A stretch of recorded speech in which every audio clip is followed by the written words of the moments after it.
지난 시간에 우리는 예수님으로부터 직접 하나님의 말씀을 들었던 유대인들이 어떤 반응을 보였는지에 대해서 살펴봤습니다. 우리의 기대와는 전혀 다르게 그들은 이 말씀은 어렵도다.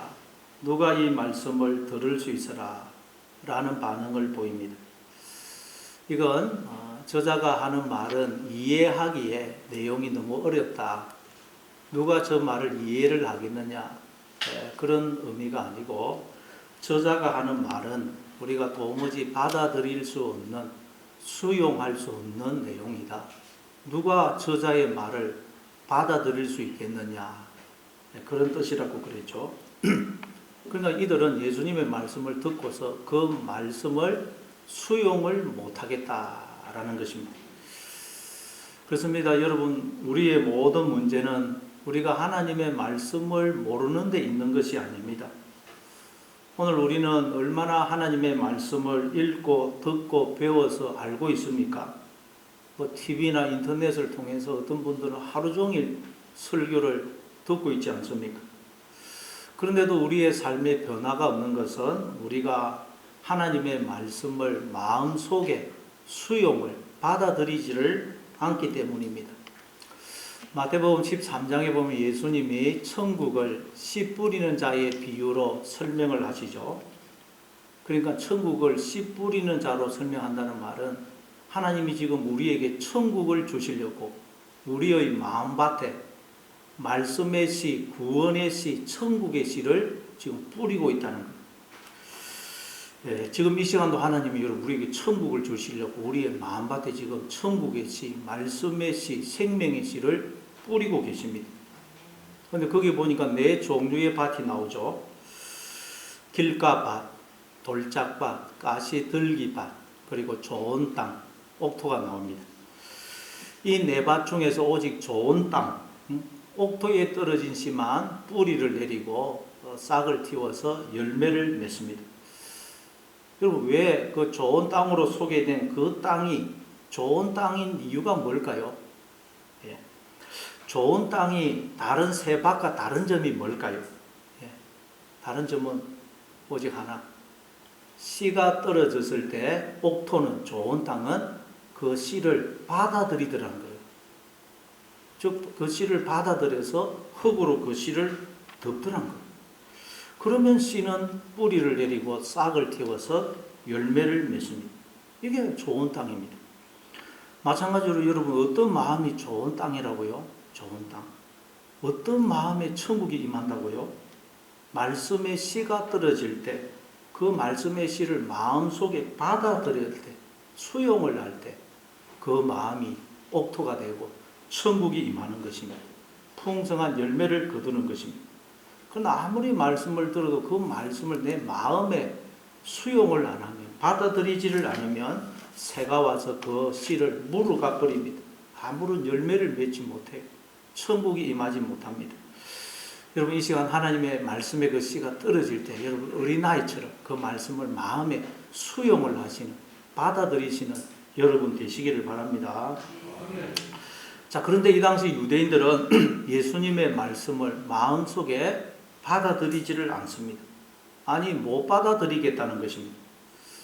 말씀을 마음에 받아들이기만 하면 생명을 얻고 천국을 얻게 되는데 못 받아들이겠다는 것입니다.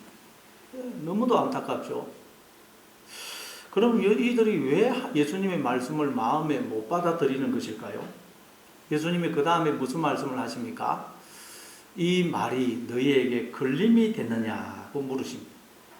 그러니까 그 당시 유대인들은 예수님의 말씀을, 즉 생명의 씨, 천국의 씨를 걸림돌로 생각하더라는 것입니다. 다시 말해 그들은 하나님이 그들을 구원하기 위해 보내신 구원자이신 예수님을 걸림돌로 생각하더라는 것입니다. 그래서 그걸 못 받아들이게 돼요. 걸림돌로 어떻게 받아들이겠어요? 마찬가지입니다. 왜 우리에게 구원이 임하지 않느냐? 왜 우리가 구원받은 자의 삶을 살지 못하느냐? 왜 우리가 천국의 삶, 영생의 삶을 살지 못하느냐?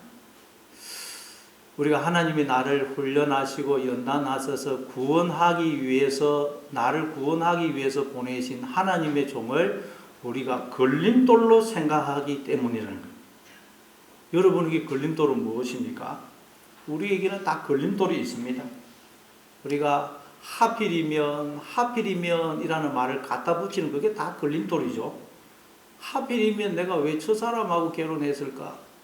하필이면 나한테 왜 저런 자녀가 태어났을까? 하필이면 나는 왜 저런 부모를 뒀을까? 하필이면 나는 왜 이런 모습으로 태어났을까? 그게 다 걸림돌입니다. 그런데 성경에 가면 우리가 걸림돌로 생각하는 그것 또는 그 사람은 바로 하나님이 나를 훈련하시고 연단하셔서 나를 구원하기 위해 보내신 하나님의 구원자라는 것, 하나님의 종이라는 것입니다. 우리가 걸림돌로 생각하는 그것 또는 그 사람을 하나님이 정으로 삼아서 나의 못난 부분을 지금 깎고 계시는 거예요. 그게 없으면 절대 우리는 이 못난 인격이 깎이지 않습니다. 걸림돌이라고 생각했던 걸 알고 보니까 패역한 길로 가는 나를 돌이키시는 하나님의 손길이더라. 그 걸림돌이 없으면 우리는 결코 하나님께로 돌이키지를 않습니다. 이것처럼 여러분 우리에게는 걸림돌이 없으면 안 됩니다. 이걸 알게 되면 걸림돌이 너무 고맙고 감사하게 되는 것입니다. 여러분 걸림돌에 대해서 감사하시는 여러분 되시기를 바랍니다. 여기까지가 우리가 지난주에 살펴봤던 내용입니다. 자, 그러면 왜 우리가 하나님이 나를 연단하시고 훈련하셔서 구원하기 위해 보내신 구원자를 우리가 자꾸 걸림돌로 생각하느냐? 그 이유가 뭐냐? 거기에 대해서 이제 오늘 본문에서 말씀을 하고 계십니다. 자, 62절을 한번 읽어보겠어요. 62절 같이 읽습니다. 시작. 그러면 너희는 인자가 이전에 있던 곳으로 올라가는 것을 본다면 어떻게 하겠느냐? 예수님의 말씀을 걸림돌로 생각하여 우리는 당신의 말을 받아들일 수 없어 그러고 있는 자들을 향하여 예수님께서 그러면 너희는 인자가 이전에 있던 곳으로 올라가는 것을 보게 되면 어떻게 하겠느냐? 그렇게 말씀하세요. 이 말은 무슨 뜻입니까? 예수님이 이전에 있던 곳으로 올라가시는 것을 보게 되면 예수님의 말씀을 걸림돌이 아닌 생명의 씨로, 천국의 씨로 알고 받아들이게 된다는 것입니다. 걸림돌을 하나님이 나를 구원하기 위해 보낸 하나님의 구원자로, 하나님의 종으로 알고 받아들이게 된다는 거예요. 그러니까 여러분, 하나님이 나를 연단하시고 훈련하셔서 나를 구원하기 위해 보낸 하나님의 구원자를, 하나님의 종을 우리가 걸림돌로 생각하는 이유가 뭐냐? 예수님이 이전에 계시던 곳으로 올라가시는 것을 우리가 보지 못하기 때문이라는 거예요. 따라서 우리는 늘 예수님이 이전에 계시던 곳으로 올라가시는 것을 보아야 된다는 말이에요. 예수님이 이전에 계시던 곳으로 올라가시는 게 이게 성천이죠. 우리는 늘 예수님의 성천을 봐야 된다는 거예요. 그래야 우리는 하나님이 보내신 그 구원자를, 말씀을 알아보고 받아들이게 된다. 안 그러면 다 걸림돌로 생각한다. 이게 무슨 말일까요? 여러분, 예수님이 이전에 계시던 곳으로 올라가는 것, 즉 예수님의 성천을 보게 되면 우리가 어떻게 변하게 되는지를 자세하게 설명해 놓은 책이 있는데 그 책이 어떤 책일까요? 바로 사도행전입니다. 사도행전은 이제 예수님이 이전에 있던 곳으로 올라가시는 것, 즉 예수님의 성천을 보는 자들이 어떻게 그 삶이 변하게 되었는지를 자세히 기록해 놓고 있어요. 자, 우리 한번 사도행전 1장 8절부터 11절입니다. 사도행전 1장 8절부터 11절 같이 읽습니다. 시작. 오직 성령이 너희에게 임하시면 너희가 권능을 받고 예루살렘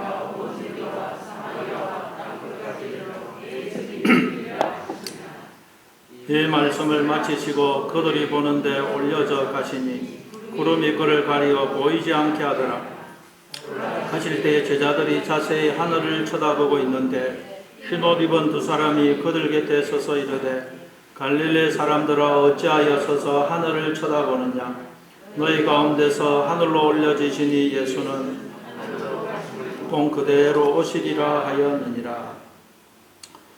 이 말씀은 부활하신 예수님이 이제 마지막으로 제자들에게 하신 말씀과 그리고 성천하시는 장면을 기록하고 있습니다. 이제 이 부활하셔서 성천하시는 예수님이 마지막으로 제자들에게 주신 말씀이 뭐냐? 마지막으로 우리에게 주시는 말씀이 뭐냐? 오직 성령이 너희에게 임하시면 너희가 권능을 받고 땅 끝까지 이르러 내 증인이 될 것이다 라는 말씀이에요. 이 말은 너희는 나의 증인, 하나님의 증인, 하나님이 어떤 분이신지를 너희들의 존재와 삶을 통해서 보여주는 증인으로 부름을 받은 자야. 그런데 그건 오직 성령이 너희 속에 임할 때만 가능해. 그래서 앞으로 너희 속에 성령이 임할 거야 라는 말씀입니다. 그리고는 예수님이 하늘로 승천하십니다. 이전에 계시던 곳으로 올라가십니다. 그때 구름이 예수님을 가리어서 보이지 않게 합니다. 예수님이 구름 속으로 사라져 버린 것입니다. 그런데도 제자들이 넋이 나간 채 예수님이 어디 계시지? 구름이 예수님을 가려가지고 안 보니까 어디 계시지? 쳐다보고 있으니까 천사들이 갈릴리 사람들아 어찌하여 서서 하늘을 쳐다보느냐? 너희 가운데서 하늘로 올려주신 이 예수는 하늘로 가심을 본 그대로 오시리라고 말합니다.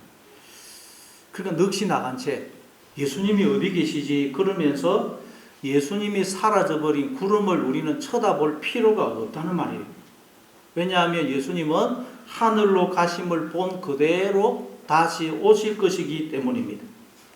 초림 예수님은 여인의 태를 빌어서 육신을 입고 이 땅에 오셨습니다. 초라하고 보잘것없는 모습으로 오셨습니다. 그러나 이제 다시 오실 재림의 주님은 부활하신 영광의 주로 다시 오실 것입니다. 심판의 주로, 구원의 주로 다시 오실 것입니다. 자, 그럼 여기서 우리가 생각해 볼 것은, 그러면 주님이 다시 오시기 전까지 우리에게는, 그리고 기독교 역사상 2000년 동안 주님을 믿었던 성도들에게는 주님이 함께 하시지 않은 것입니까? 주님이 나중에 오시면 지금 예수님 믿고 있는 우리에게는 주님이 함께 하시지 않은 것일까요?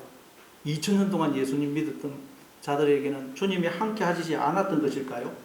고아처럼 내버려진 것입니까? 아니죠. 마태복음 28장 20절에서 예수님은 세상 끝날까지 항상 내가 너희와 함께 있을 것이라고 말씀을 하셨죠.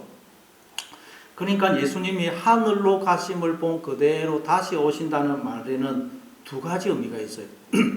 첫째는 말 그대로 주님께서 나중에 이 세상을 심판하기 위해서 오시는 것을 말합니다. 그때는 지구상에 가는 모든 인간들이 주님을 보게 될 것입니다. 그리고 두 번째는 주님께서 성령으로 우리 안에 임하시는 걸 말해요. 이게 주님이 하늘로 가심을 본 그대로 다시 오신다는 말의 두 번째 의미입니다. 주님이 성령으로 우리에게 오시는 걸 말해요. 여러분, 성경에서 하늘이라는 것은 공간을 의미하는 것이 아니라 그랬어요. 만약에 하늘이 공간을 의미한다면, 그래서 예수님이 그 공간적 의미의 하늘로 올라가셨다면 예수님도 하나님도 공간 속에 갇히시는 분이 됩니다. 그러나 하나님은 시간과 공간을 초월해 계세요. 그래서 이 성경에서 말하는 하늘이란 하나님을 가리켜요. 성경에 보면 하늘의 하나님 또는 하늘에 계신 우리 아버지 그렇게 말하죠. 그 말은 하늘이신 하나님, 하늘로 존재하시는 아버지라는 뜻이에요. 하나님이 하늘이 되십니다. 뭐 남편이 하늘이라 그런 말을 하는데 하나님이 하늘이 되세요. 그런데 하늘이신 하나님이 우리와 하나가 되어 주심으로 우리가 하나님의 그 하늘 되심에, 그 머리 되심에 참여하게 된 것입니다. 지금 여러분이 다 생각을 하고 느끼고 말을 하고 있죠.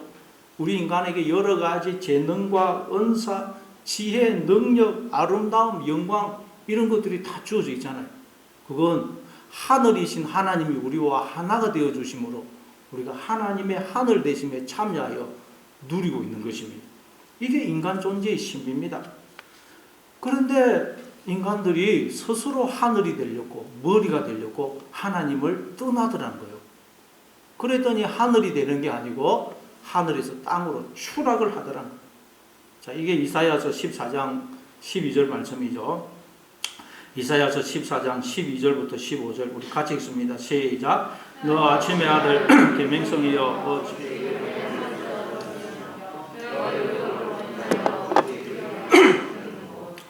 내가 내 마음에 이르기를 내가 하늘에 올라 하나님의 묵별 위에 내 자리를 높이리라. 내가 북극 지폐의 산 위에 앉으리라. 가장 높은 구름에 올라가 지극히 높아 야 같아지리라 하는도다. 그러나 이제 내가 서울고 구덩이 맨 밑에 떨어짐을 당하리로다. 인간들이 스스로 하늘이 되려고 머리가 되려고 하나님을 떠나더라는 것입니다.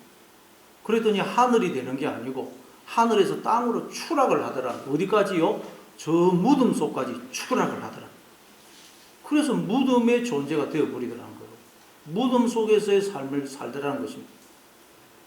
그래서 그런 우리를 다시 하나님과 화목시켜 우리로 하나님의 하늘 대심에 참여해 주려고 우리를 다시 하늘적 존재로 회복시켜 주시려고 예수님이 이 땅에 오셔서 십자가에 달려 죽으시고 부활하신 것입니다.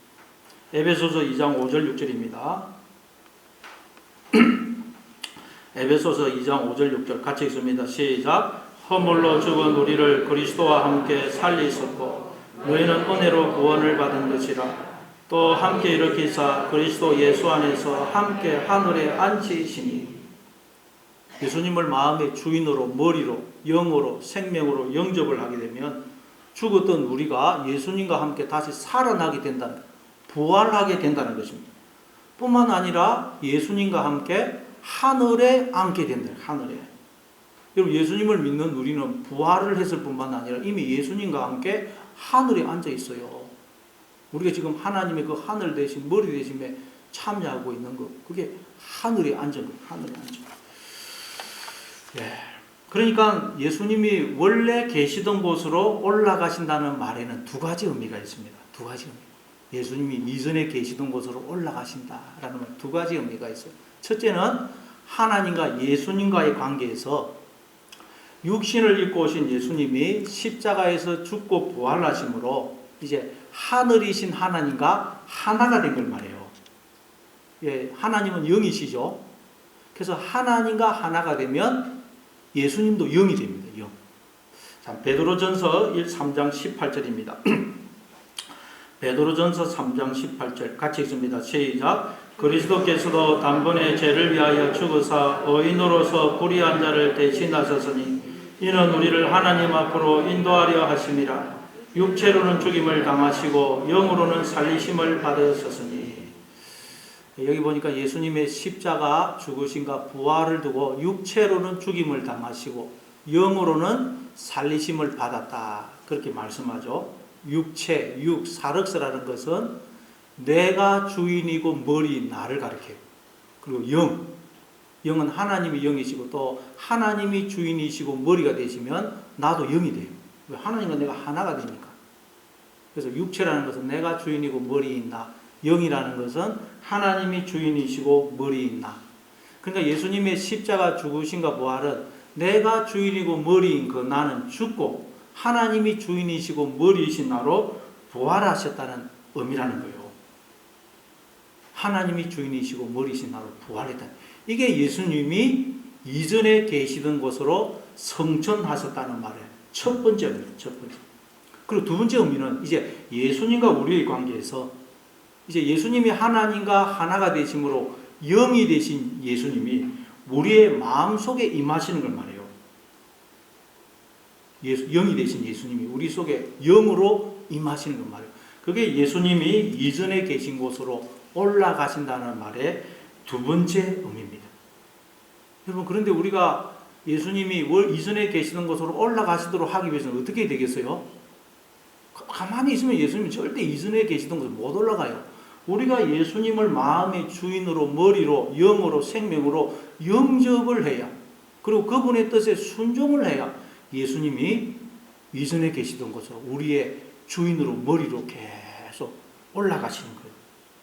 그렇지 않고 내가 여전히 나의 주인 머리가 되어서 내 뜻, 내 고집, 내 성질, 내 욕망을 따라 살면 구름으로 주님을 가려버리는 거예요. 그러면 예수님이 안 보여요. 여러분은 예수님이 이전에 계시던 곳으로 승천하신 걸 늘 보고 계십니까? 다시 말해 예수님이 여러분의 주인이 머리가 왕이 되어 여러분을 다스리시고 통치하시는 그 다스림, 그 통치에 여러분이 순종하고 계십니까? 그게 예수님이 성천하시는 걸 보는 거예요. 아니면 내 뜻, 내 고집, 내 성질, 내 욕망을 앞세움으로 그게 구름이 되어서 주님을 지금 가리고 있습니까? 여러분은 머리 대신 하나님의 몸으로서 그분을 드러내는 삶을 살고 계십니까? 하나님이 어떤 분이신지를 내 존재와 삶을 통해서 다른 사람들에게 보여주고 계세요. 그게 여러분 예수님이 이전에 계시는 곳으로 우리가 올라가시도록 성천하시도록 하는 거예요. 하나님의 손이 되어서 여러분은 상처 입은 자를 어루만져주고 절망에 빠진 자를 이렇게 세워주고 있습니까? 하나님의 발이 되어서 아름다운 소식을 전하고 있습니까? 하나님의 입이 되어서 하나님의 말을 하고 있습니까? 하나님의 눈이 되어서 주변 사람들에게 따뜻한 시선을 보내고 있습니까? 하나님이 어린 양처럼 종이 되어 우리를 섬기시고 당신의 생명을 주신 것처럼 우리도 하나님의 몸으로서 다른 사람을 섬기고 생명을 주는 사랑을 베풀어 주고 계십니까? 그러면 우리는 여러분 그게 바로 주님이 이전에 계시던 곳으로 성천하시는 걸 늘 보며 사는 삶인 것입니다. 그러면 우리도 하나님의 하늘 대심에 참여하는 자, 즉 하늘 보좌에 앉은 자가 돼요. 그리고 우리는 매일 성천을 해야 됩니다. 매일 성천. 왜냐하면 우리는 틈만 나면 내가 스스로 하늘이 되려고 머리가 되려고 하나님을 떠나 하늘에서 땅으로 추락을 하거든요. 저 무덤 속까지 추락을 해요. 무덤 속에서의 삶을 살아갑니다. 그래서 우리는 날마다 우리도 성천을 해야 돼요. 성천. 어떻게 해야 성천을 할 수 있다고요? 우리가 스스로 올라간 그 하늘의 자리, 머리의 자리에서 내려오고 하나님을 나의 머리로 주인으로 모시고 그 뜻에 순종을 할 때 예수님을 하늘로 성천시킬 때 우리도 함께 성천하게 되는 것입니다. 그러나 내가 나의 주인이 머리가 되어 내 뜻, 내 고집, 내 욕망을 따라 살면 주님이 구름 속으로 사라져 버려요. 그러면 우리는 하나님이 나를 버리신 모양이다. 하나님이 나를 떠나신 모양이다. 그러면서 불안과 절망과 낙심 가운데 사는 거예요. 왜 그렇다고요? 내 뜻, 내 욕망, 내 고집, 내 성질이라는 구름으로 우리가 하나님을 가려버린 것입니다. 그래서 주님이 안 보이는 거예요. 그래놓고 사람들이 하나님이 어디 있냐 그러고 있는 거예요. 자기가 구름으로 주님을 가려놓고 자기가 스스로 무덤 속에 떨어져 가지고는 하나님이 어디 있어 무덤 속에 갇혀 가지고는 하나님이 어디 있어 그런 거예요. 그러나 내가 하나님의 뜻, 다스림과 뜻에 순종하는 삶을 살게 되면 하나님의 몸으로서의 삶을 살게 되면 주님이 나의 머리로 계속 성천을 하세요. 그러면 우리도 주님과 함께 성천을 하게 되는 거예요. 하늘 보좌에 앉게 됩니다. 그게 주님이 이전에 계시던 곳으로 올라가시는 것을 보면서 사는 삶인 것입니다. 여러분 속에 계신 주님은 구름 속으로 사라져서 안 보입니까? 아니면 주님을 나의 주인으로 머리로 영접하여 주님의 뜻에 순종하는 삶을 사심으로 늘 주님이 나의 머리로 하늘로 성천하시는 모습을 보면서 그 주님과 동행하는 삶을 살고 계십니까? 그게 오늘 주님이 하신 말씀이에요. 인자가 이전에 있던 곳으로 올라가는 것을 본다면 어떻게 하겠느냐. 그리고 이 말씀은 내가 다시 너희 속에 영으로 머리로 주인으로 들어와서 보지 못하던 너희를 보게 해주고 듣지 못하던 너희를 듣게 해주고 죽었던 너희를 살려낼 거야. 즉 너희를 다시 하늘적 존재로 만들어낼 거야. 그래서 너희를 하나님이 어떤 분이신지를 증언하는 그리스도의 증인, 하나님의 증인, 하나님의 몸이 되게 할 거야 라는 의미예요. 자, 그래서 이제 예수님이 40일 뒤에 오순절날 이제 마가의 다락방에 성령으로 다시 임재하시죠. 그랬더니 사람들이 어떻게 변해요? 이제 사도행전 2장부터는 예수님이 성령으로 그 마음에 임하심으로, 즉 주님이 성천하시는 것을 본 자들이 어떻게 그 삶이 변하게 되었는지를 사도행전 2장부터 쭉 기록을 하고 있는 것. 자, 어떻게 변합니까? 사도행전 2장 1절부터 4절입니다. 사도행전 2장 1절부터 4절 같이 읽습니다. 시작. 오순절날 일이 그들이 다 같이 한 곳에 모였더니 홀련히 하늘로부터 급하고 강한 바람 같은 소리가 있어 그들이 앉은 온 집에 가득하며 마치 불의 혀가처럼 갈라지는 것들이 그들에게 보여 각 사람 위에 하나씩 임하여 있더니 그들이 다 성령의 충만함을 받고 성령이 말하게 하심을 따라 다른 언어들로 말하기를 시작하니라. 예수님이 약속하신 대로 오순절날 성령으로 다시 찾아오세요. 성령으로 우리 안에 임하십니다. 구름을 타고 임하신 거예요. 우리가 나의 뜻, 고집, 성질, 욕망을 꺾고 주님 뜻에 순종할 때 구름을 타고 임하는 거예요. 요한계시록 1장 7절에 보면 볼지어다 구름을 타고 오신다 그러죠. 주님이 구름을 타고 오시는 거예요. 탄다는 말은 그걸 의거하고 제어하고 다스리는 걸 말해요. 우리가 내 고집, 성질, 욕망을 앞세우면 그게 주님을 구름으로 가리는 거예요. 그러나 내 뜻, 고집, 성질, 욕망을 꺾고 주님 뜻에 순종하면 주님이 구름을 타고 우리 속에 임하시는 거예요. 자, 주님이 구름을 타고 제자들에게 이 사도들에게 임했어요. 그랬더니 그들이 성령의 충만함을 받고 성령이 말하게 하심을 따라 다른 언어들로 말하기를 시작하더라 그러죠. 전에는 내가 나의 주인이 머리가 되어서 내 마음대로 생각하고 내 마음대로 말을 했어요. 그래서 베드로 같은 경우 어떻게 했습니까? 성령이 임하기 전에 베드로, 예수님이 오늘 밤 너희가 다 나를 버릴 것이다. 그러니까 베드로가 주님, 다른 사람은 다 주님을 버릴지라도 저는 절대 주님을 버리지 않을 것입니다. 오늘 밤 다 울기 전에 네가 3번 나를 부인할 것이다. 주님, 내가 죽을지라도 주님을 부인하지 않을 것입니다. 큰 소리 쳤어요.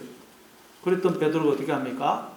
주님을 부인하고 두 번째는 맹세하면서 하나님의 이름으로 맹세하면서 주님을 배신하고 세 번째는 하나님의 이름으로 저주하면서 주님을 부인합니다. 이게 우리의 모습이죠. 겉으로 보면 우리가 다 하나님을 믿는 것 같아요. 그런데 하나님과 상관없이 내 마음대로 생각하고 내 마음대로 말을 해요. 그래서 우리도 하나님의 아들을, 하나님의 자녀들을 저주하고 배신하고 비난하고 정죄할 때가 얼마나 많아요. 그건 바로 우리가 하나님을 비난하고 정죄하고 배신하는 거예요. 이게 여러분 성령이 임하기 전에 베드로의 모습이에요. 그러나 성령이 임하자 주님의 성천을 보게 되자 달라집니다. 성령이 말하게 하심을 따라 다른 언어로 말을 하기 시작해요. 이제 주님을 나의 머리로 주인으로 모시고 주님과 같은 생각을 하고 주님이 주시는 그 말을 주님의 입이 되어서 주님의 말을 그대로 하더라고요. 이제는 하나님과 상관없이 생각 안 하고 하나님과 상관없이 말을 안 하더라는 거예요. 이제는 하나님이 주시는 그 말을 하나님의 입이 되어서 그대로 하나님의 말을 하더라고요. 당신은 하나님의 자녀입니다. 하나님이 당신과 함께 하십니다. 그러니 아무것도 염려하지 말고 오직 하나님만 의지하고 하나님만 붙드세요. 이렇게 하나님의 말을 하여 죽은 자들을 살려내더란 거예요. 이게 주님이 성천하시는 것을 늘 보며 사는 삶인 것입니다. 그러나 말씀과 상관없이 내 마음대로 생각해서 걱정하고 염려하고 절망하고 낙심하고 누구를 미워하고 후회하고 자꾸 부정적인 생각을 하고 또 하나님과 상관없이 내 마음대로 말을 하게 됩니다. 좀 누군가를 비난하고 정죄하고 불평 원망의 말을 하게 되면 그게 뭐라고요? 구름으로 주님을 가려버리는 거예요. 그건 주님을 하늘에서 땅으로 끌어내리는 것이고 그건 우리 스스로 하늘에서 땅으로 저 무덤으로 추락하는 거예요. 그것은 무덤 속에서의 삶을 사는 것입니다. 예, 우리는 구름으로 주님을 가리면 안 되고 주님이 구름을 타고 우리 속에 우리의 마음속에 임하도록 하셔야 돼요. 구름이 끼면 햇빛이 가려져서 안 보이죠. 태양은 있지만 그럼 태양이 안 보입니다. 마찬가지로 우리의 생각, 뜻, 고집, 성질, 욕망이 앞서면 그게 구름이 되어서 주님을 가려서 주님이 눈에 안 보이는 거예요. 그래서 주님이 어디 있어? 하나님이 나를 떠나신 것 같아. 안 계신 것 같아. 그러고 있는 거예요. 언제나 우리는 주님이 구름을 타고 내 안에 임하시도록 내 뜻, 내 고집, 내 생각, 내 판단, 내 욕망을 꺾어야 돼요. 그게 우리가 해야 될 일이에요. 늘 우리는 주님이 구름을 타고 내 속에 임하시도록 해야 됩니다. 우리의 가정에 주님이 구름을 타고 임하시도록 해야 됩니다. 우리의 교회에 주님이 구름을 타고 임하시도록 해야 돼요. 우리의 삶의 현장에 일터에 주님이 구름을 타고 임하시도록 해야 됩니다. 그때 우리도 주님과 함께 하늘 보좌에 앉게 되는 거죠. 자, 또 우리 사도행전 3장 6절부터 10절까지 보겠습니다. 사도행전 3장 6절부터 10절 같이 있습니다. 시작. 베드로가 이르되 은과 금은 내게 없거니와 내게 있는 이것을 내게 주노니 나사렛 예수 그리스도 이름으로 일어나 걸으라 하고 오른손을 잡아 일으키니 발과 발목이 곧 힘을 얻고 뛰어서서 걸으며 그들과 함께 성전으로 들어가면서 걷기도 하고 뛰기도 하며 하나님을 찬송하니 모든 백성이 그 걷는 것과 하나님을 찬송함을 보고 그가 본래 성전 미문에 앉아 구걸하던 사람인 줄 알고 그에게 일어난 일로 인하여 심히 놀랍게 여기며 놀라니라. 베드로와 요한이 제9시 기도 시간, 9시라는 말은 그 6시간 다음에 오후 3시죠. 그 정해진 그 기도 시간 9시에 기도하려고 성전으로 올라가다가 성전 위문에 앉아서 구걸을 하던 나면서부터 안전병이 된 자를 보게 됩니다. 미문이란 그 성전에 보면 여러 가지 문이 있는데 동쪽에 있는 문인데 문들 중에서 가장 아름답다고 해서 이제 미문이라고 부릅니다. 근데 이 안전뱅이는, 이 거지는 그 미문, 가장 아름다운 성전의 가장 아름다운 그 문 앞에 앉아 있지만 태어나서 한 번도 성전 안에는 들어가 보지를 못했어요. 성전 문 앞에 앉아서 구걸을 하고 있는 거예요. 이 성전은 뭘 가리킵니까? 하나님의 집, 아버지 집 아닙니까?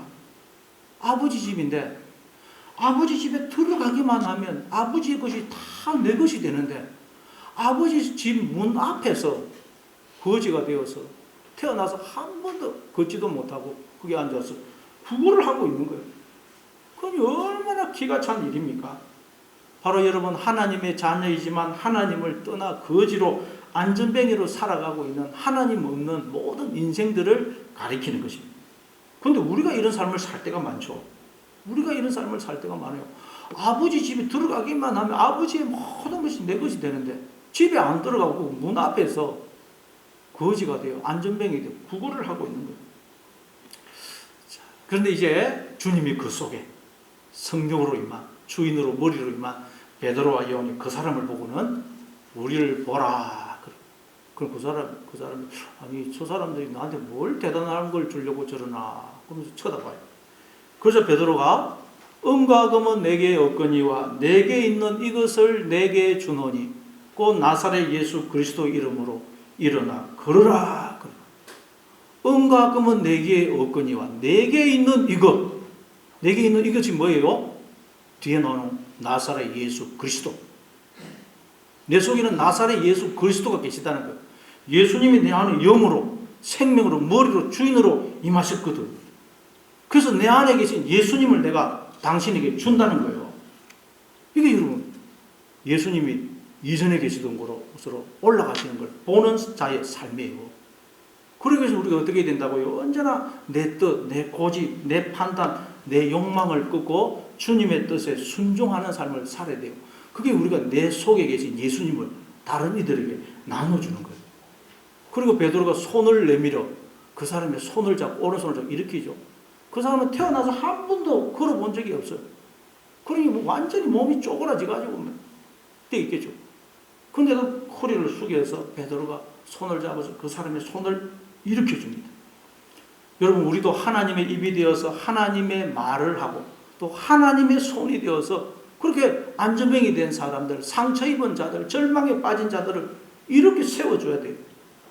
그랬더니 그 사람이 발과 발목에 힘을 얻어 일어나서 베드로와 요한과 함께 성전 안으로 들어가면서 아버지 집으로 들어가면서 걷고 뛰기도 하면서 하나님을 찬송하죠. 이 자도 하나님의 자녀로 부활을 한 거예요. 부활. 이게 주님이 이전에 계시던 곳으로 올라가시는 것, 즉 성천하시는 것을 보면서 사는 삶이요, 하나님이 어떤 분이신지를 증언하는 증인으로서의 삶인 것입니다. 또 우리 한번 사도행전 7장 55절부터 60절까지 보겠습니다. 사도행전 7장 55절부터 60절 같이 읽습니다. 시작. 스데반이 성령 충만하여 하늘을 우러러 주목하여 하나님의 영광과 및 예수께서 하나님 우편에 서신 것을 보고 말하되 보라, 하늘이 열리고 인자가 하나님 우편에 서신 것을 보노라.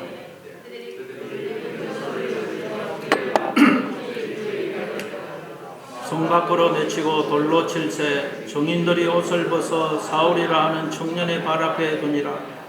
그들이 돌로 스데반을 치니 스데반이 부러지져 이르되 주 예수여 내 영혼을 받으시옵소서 하고 무릎을 꿇고 크게 불러 이르되 주여 이 죄를 그들에게 돌리지 마옵소서 이 말을 하고 자니라. 예수님이 그 속에 성녀로 임한 스데반, 그 스데반이 이제 하늘을 주목하여 하나님의 영광과 예수님께서 하나님 우편에 서신 것을 보게 됩니다. 예수님이 이전에 계시던 곳으로 성천하시는 것을 보게 된 거예요. 그러자 입을 열어 보라, 하늘이 열리고 인자가 하나님 우편에 서신 것을 보노라. 하늘이 열리고 인자가 하나님 우편에 서 있는 것을 내가 보고 있다. 이 말이 무슨 뜻입니까?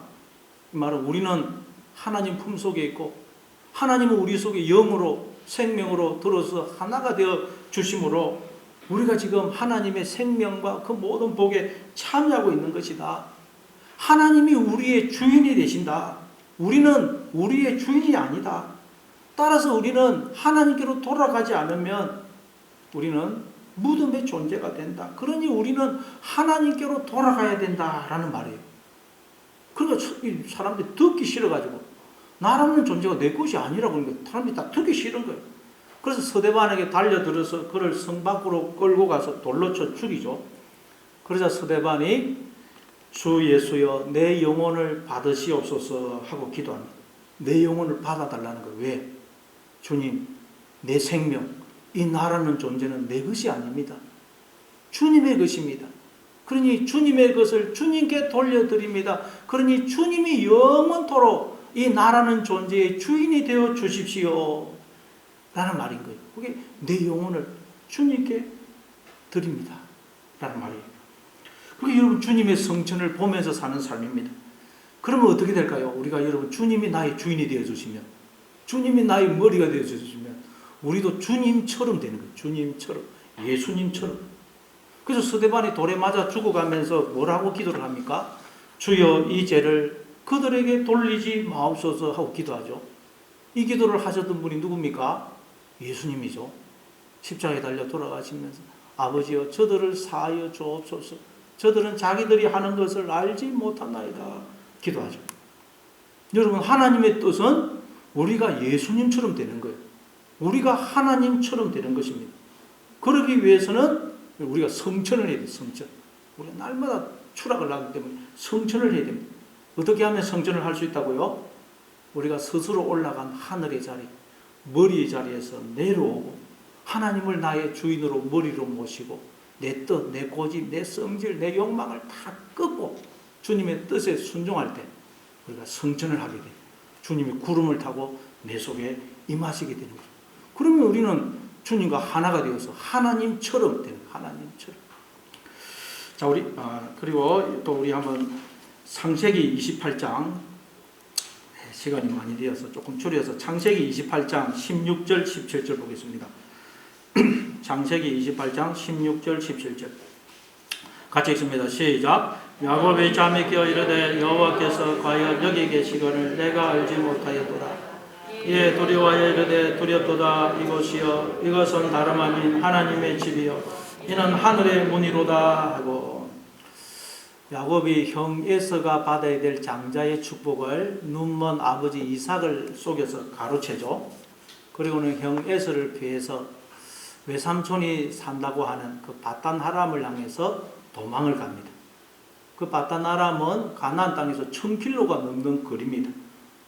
외삼촌이 있는 그 바단 아람을 야곱은 한 번도 가본 적이 없어요. 그 어머니 고향이죠. 그래서 어머니가 그쪽으로 가라. 그래서 한 번도 가본 적이 없는 그 바단 아람으로 도망을 가는 거예요. 그러니까 여러분, 야곱은 지금 모든 것이 불확실합니다. 모든 것이 불확실해요. 얼마나 두렵고 불안하고 긴장이 되고 초조하겠어요. 형이 언제 나를 쫓아와가지고 죽일지도 모릅니다. 늘 불안한 거예요. 그리고 내가 바단 아람에 가면 정말 외삼촌이 있을까? 외삼촌 한 번도 본 적이 없거든. 외삼촌이 있을까? 내가 외삼촌을 정말 찾을 수 있을까? 외삼촌을 찾은다 한들 외삼촌이 나를 반갑게 영접을 할까? 그러나 야곱은 모든 것이 두렵고 불안하고 초조한 것입니다. 마음의 쉼과 평안가 없는 것입니다. 이게 우리 인생이래요. 우리 인생. 예, 우리는 야곱처럼 이 나라는 존재가 하나님의 것인데 이 나라는 존재를 도둑질해가지고 우리가 다 하나님을 피해서 도망가고 있는 거예요. 인간들은 자꾸 도망을 갑니다. 한 번도 가본 적이 없는 바단 아람을 향해서 하나님을 피해 도망가고 있는 거예요. 그래서 인생이 불안한 거예요. 그냥 모든 인간은 다 불안해요. 왜? 하나님을 피해서 지금 도망가고 있거든. 하나님의 것을 도둑질해가지고. 자, 그러다가 야곱이 베델에 이르러 이르는데 저녁이 되어서 돌을 베개로 삼고 잠을 잡니다. 잠에 꿈을 꾸는데 꿈에 보니까 사닥다리가 땅 위에 섰는데 그 꼭대기가 하늘에 닿아 있고 그 사닥다리 위를 하나님의 사자들이 오르락 내리락 하고 있어요. 그리고 그 꼭대기를 보니까 그 꼭대기 위에 하나님이 서 계시네요. 아까 그 서대반이 본 환상에도 예수님이 보좌 우편에 서 계시는데 이번에도 하나님이 서 계세요. 왜냐하면 야곱이 하나님을 떠나 두려움, 불안, 초조, 긴장 가운데 살아가고 있는 모습을 하나님이 보시고 너무 마음이 아프고 애가 타가지고 앉아있지를 못하고 서 계시는. 자, 그리고 그 하나님이 말씀합니다. 야곱아, 나는 네 조상의 하나님이다. 즉 너의 하나님이다. 내가 너에게 복을 줄게. 네가 누워있는 그 땅을 너에게 주고 네 자손을 땅의 티끌처럼 많게 해주겠고 너와 너의 자손으로 인하여 땅의 모든 족속이 복을 받게 할 것이다. 네가 어디로 가는지 내가 늘 너와 함께 하면서 너를 지킬 것이며 너를 반드시 이곳으로 돌아오도록 하겠다. 내가 너에게 약속한 이 모든 것을 이루기까지 내가 결코 너를 떠나지 않을 것이다 라고 말씀하십니다. 말하자면 야곱이 주님이 이전에 계시던 곳으로 성천하시는 걸 본 것입니다. 봤더니 어떻더라고요? 하나님이 나를 품고 계실 뿐만 아니라 내 안에 영으로 생명으로 들어서 나와 하나가 되어서 끊임없이 나에게 생명과 복을 주시고 나를 지키고 나를 보호하시고 나를 인도하고 계시더라고요. 그래서 야곱이 잠에서 깨가지고 뭐라고 그래요? 두렵도다 이곳이요 이것은 다름 아닌 하나님의 집이요 이는 하늘의 문이로다. 그러죠. 알고 봤더니 내가 하나님의 품속에 있고 하나님이 내 안에 생명으로 머리로 들어와 계시더라는 거예요. 그런데 그동안 내가 내 속에서 하나님을 몰아내고 이 나라는 존재를 도둑질해가지고 도망을 가고 도망. 마음의 문을 닫아버린 것입니다. 내가 그동안 구름으로 주님을 가려버린 것입니다. 그런데도 하나님은 그런 나와 늘 함께 하시면서 나를 지키시고 복을 주시고 내 삶을 인도하고 계시더라고요. 이걸 야곱이 알게 된 거예요. 이걸 알게 되었을 때 야곱은 얼마나 놀랐겠어요. 그냥 충격을 받지 않았겠어요. 아마 삶이 달라졌을 거예요. 바단 아람을 향해 가는 야곱의 발걸음이 달라졌어요. 발걸음이. 야곱이 처한 환경과 여건은 전혀 변한 것이 없지만 야곱의 마음이 달라진 거예요. 두려움과 불안이 사라지고 이제는 소망을 가지고 힘차게 앞으로 나아갔을 것입니다.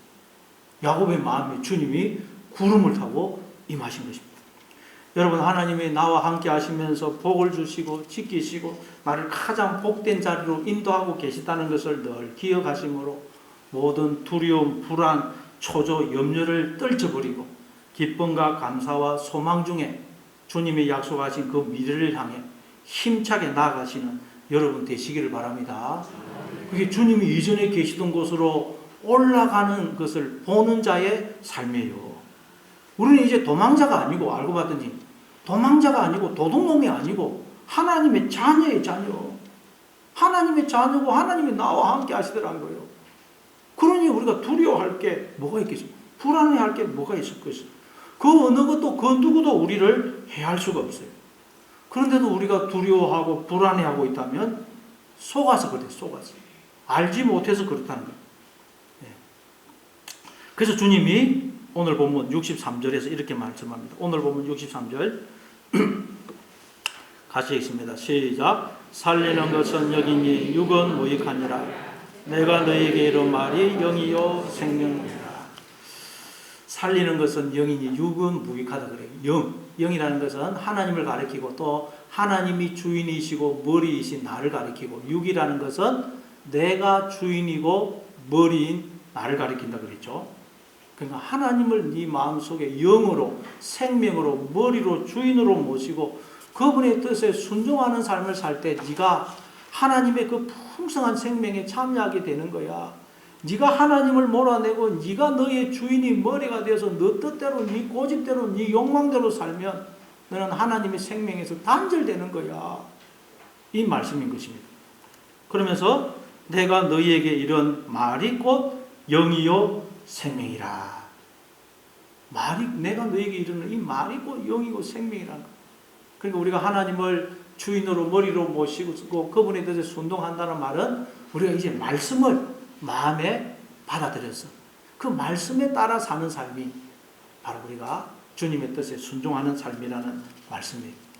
자, 우리 갈라디아서 2장 20절 또 보겠어요. 갈라디아서 2장 20절 같이 읽습니다. 시작. 내가 그리스도와 함께 십자가에 못 박혀나니요 그런 적 이제는 내가 사는 것이 아니요 오직 내 안에 그리스도께서 사시는 것이라. 이제 내가 육체 가운데 사는 것은 나를 사랑하사 나를 위하여 자기 자신을 버리신 하나님의 아들을 믿는 믿음 안에서 사는 것이라. 예수님이 십자가에 달려 돌아가실 때 우리의 육도, 즉 내가 주인이고 머리였던 나의 옛사람도 같이 죽었다는 거예요. 그리고 예수님이 부활하실 때 우리도 예수님과 함께 새 사람으로, 새로운 피조물로 부활했다는 거예요. 그 새 사람, 이제 우리 새로운 피조물로 부활을 했어. 그 새 사람은 어떤 사람이냐? 이제 그리스도가 나의 주인이 머리가 되어 나를 사시는 존재라는 거예요. 우리가 다 새로운 피조물, 새 사람으로 부활을 했는데 그 새 사람은 뭐라고요? 그리스도가 내 안에 머리가 주인이 되어 나를 사신다는 거예요. 그게 새로운 피조물이에요. 그래서 이제 우리가 이 육체를 가지고 사는 것은 나를 사랑하사 나를 위하여 자기 자신을 버리신 하나님의 아들을 믿는 믿음 안에서 사는 것이라고 말씀해요. 하나님의 아들을 믿는 믿음 안에서 산다. 여러분, 우리가 예수님을 믿는다는 말 무슨 뜻이라고 그랬죠? 예수님처럼 되는 걸 말해요. 그러니까 이제 우리가 하나님의 아들을 믿는 믿음 안에서 산다는 말은 우리도 이제 예수님처럼 산다는 걸 말해요. 예수님처럼. 예수님이 말씀이 육신이 되어 이 땅에 오셔서 자신 속에 말씀으로 거하시는 하나님을 육신을 통해서 드러내고 증언하는 정인의 삶을 사셨듯이 우리도 이제 내 속에 말씀으로, 영으로, 주인으로, 머리로 들어와 계시는 그리스도를 드러내고 증언하는 정인의 삶, 하나님의 몸으로서의 삶을 산다는 말이에요. 이제 우리는 그런 삶을 살아야 돼요. 그러기 위해서는 우리가 어떻게 되겠어요? 늘 우리의 머리 되시고 주인 되신 하나님의 음성만 듣는 훈련을 해야 됩니다. 자, 로마서 7장 24절 마지막으로 로마서 7장 24절 25절 읽어보겠습니다. 로마서 7장 24절 25절 같이 읽습니다. 시작. 오라 나는 공고한 사람이로다. 이 사망의 몸에서 누가 나를 건져내라. 우리 주 예수 그리스도로 말미암아 하나님께 감사하리로다. 내 자신이 마음으로는 하나님의 법을, 육신으로는 죄의 법을 섬기노라. 사도 바울은 오라 나는 공고한 사람이로다. 이 사망의 몸에서 누가 나를 건져내라고 탄식을 해요. 근데 재미있는 건 바로 뒷구절에서 우리 주 예수 그리스도로 말미암아 하나님께 감사한다 그래요. 아니, 그 이유가 뭡니까? 갑자기 감사한다는 거예요. 이 사망의 몸에서 누가 나를 건져내려고 탄식을 했나고 바로 뒤에서 감사해요. 감사하는 이유가 뭡니까? 바로 예수님을 통해서 내 자신이 마음으로는 하나님의 법을 섬기지만 육신으로는 죄의 법을 섬긴다는 것을 알게 되었기 때문이라는 거예요. 여기서 마음이라는 것은 영과 같은 겁니다. 하나님이 주인이시고 머리이신 나, 육신은 내가 주인이고 머리인 나를 가리켜요. 근데 예수님에 의하면 이 육신은 원래 나가 아니라는 거예요. 원래 나는 누구라고요? 하나님이 나의 주인이고 머리인 그 나가 진짜 나고, 내가 주인이고 머리인 이 나는 진짜 나가 아니라는 거예요. 나하고 아무 상관이 없는 나라는 거예요. 그건 내 속에 몰래 들어와 가지고 나를 속여서 나의 주인으로 머리 노릇하고 있는 강도 도둑이지 내하고는 아무 상관이 없는 것이라는 거예요. 그래서 우리는 여러분, 나의 이 거짓자, 나의 주인으로 머리도 하고 있는 나의 이 옛사람, 거짓 옛자가 나에게 말을 할 때 그 말을 안 들으면 그뿐이라는 거예요. 뱀의 소리는 안 들으면 그뿐입니다, 여러분. 안 들으면 그뿐이라는 거예요. 사도 바울이 이걸 깨닫는 거예요. 아, 이 육은 나하고 원래 나가 아니구나. 하나님이 나의 머리이시고 주인이신 이 나가 진짜 나고, 이건 나하고 아무 상관이 없는 나인데 몰래 내 속에 들어와 가지고 나를 속여 가지고 나의 머리 노릇, 주인 노릇 하고 있는 도둑놈이고 강도구나. 그러니까 이 말은 안 들으면 되는구나. 하나님 말씀만 들으면 되는 것이구나. 나의 진짜 주인이시고 머리이신 하나님 음성만 들으면 되는 것이구나. 사도 바울이 이걸 깨달은 거예요. 여러분 속에서 들리는 그 뱀의 소리, 부정적인 소리, 그 여러분하고 아무 상관없는 소리입니다. 듣지 마시기 바랍니다.